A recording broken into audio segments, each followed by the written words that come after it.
حدیث پاک میں آتا ہے اگر تم اللہ پر توکل کرو جیسا کہ توکل کرنے کا حق ہے، اللہ تمہیں ایسے روزی دے گا جیسے پرندوں کو روزی دیتا ہے۔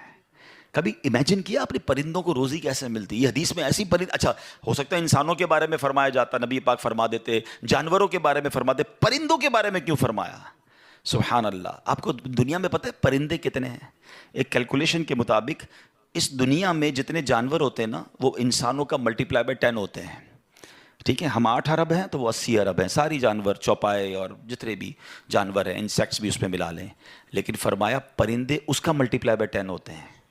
اٹ مینس اس دنیا میں اپروکسیمیٹلی 800 ارب پرندے ہیں، ٹھیک ہے؟ 800 ارب پرندے روز کہاں سے کھاتے ہیں؟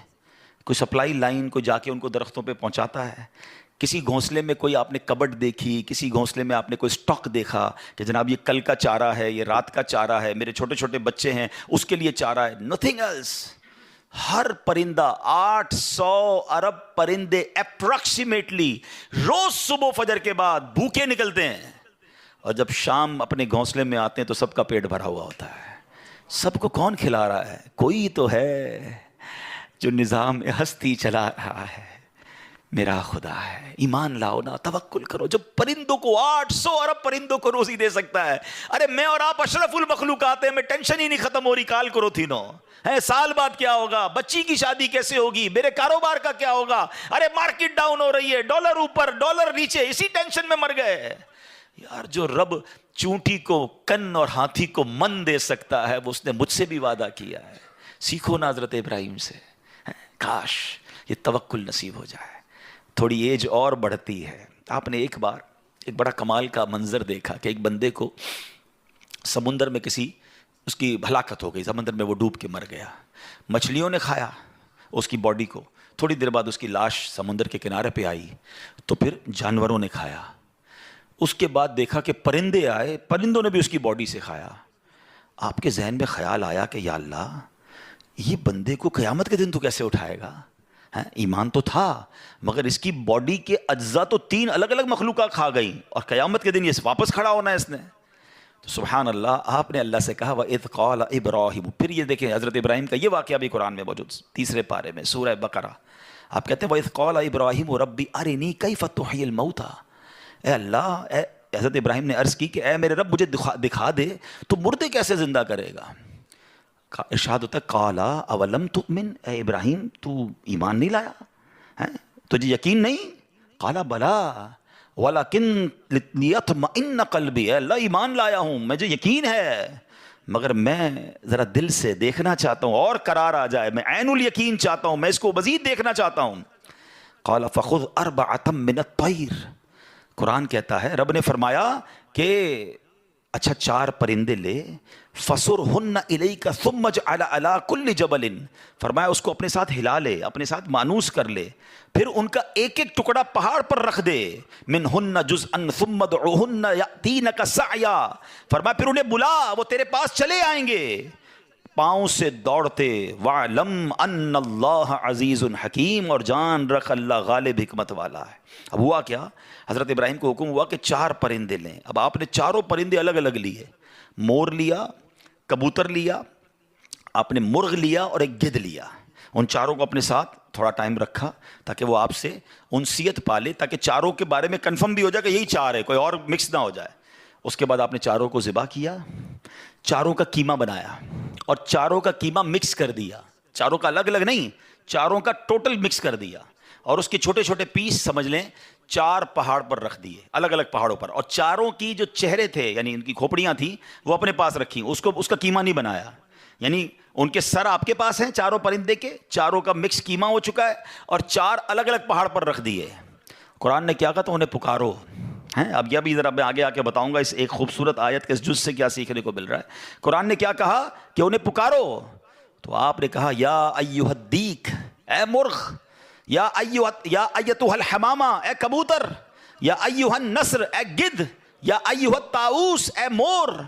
آپ کی پکار پر وہ 4 پرندے جو ہیں ان کا قیمہ اب آسمان پر اڑنا شروع ہوا ہے۔ فکشن، گرافکس ہیں، آج کل اینیمیشن کا دور ہے، کمپیوٹر پر جناب لوگ بہت ساری چیزیں بنا لیتے ہیں، سنو 5000 سال پہلے قرآن میں یہ واقعہ موجود ہے کہ کیا ہوتا ہے، ان چاروں کا کیما اڑتا ہے، اور اب جس کا مرغ کا ہے وہ مرغ کی طرف، مور کا ہے تو مور کی طرف، کبوتر کا چاروں کے جسم پورے کمپلیٹ ہوتے ہیں، سر نہیں ہے، سر تو آپ کے پاس ہے نا، وہ چاروں پرندے بغیر سر کے دوڑتے ہوئے آپ کے پاس آتے ہیں، زندہ ہو جاتے ہیں مگر سر نہیں ہے، قریب آتے ہیں تو حضرت ابراہیم نے ان کا سر جو ہے وہ واپس ان کے پاس لگا دیا، سب سر بھی ان کا لگ گیا، آ کر دانا چگنے لگ گئے۔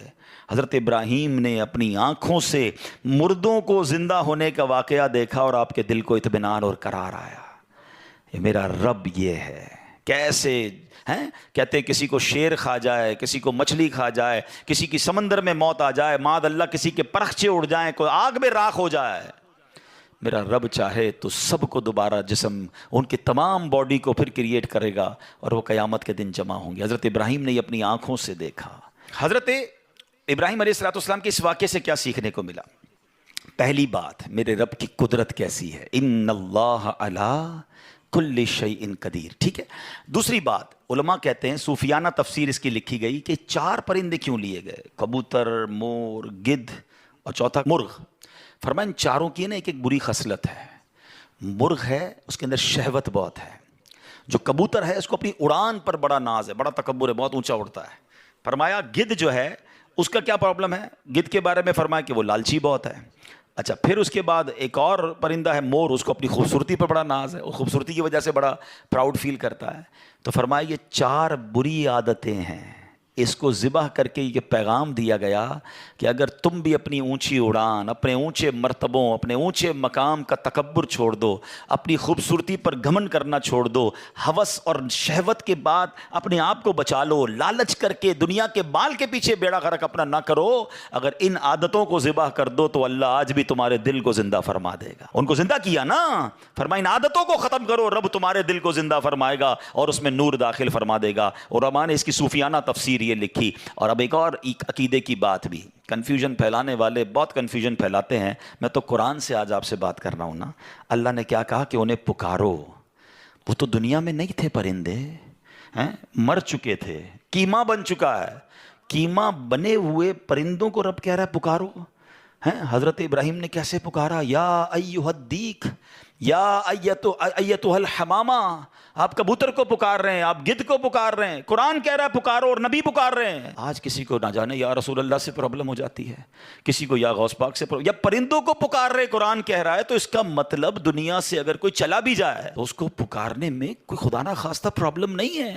اللہ سمجھ کے تھوڑی پکارتا ہے کوئی، اللہ کے بندے سمجھ کر ہی پکار رہے ہیں نا، اللہ کی مخلوق سمجھ کر پکار رہے ہیں۔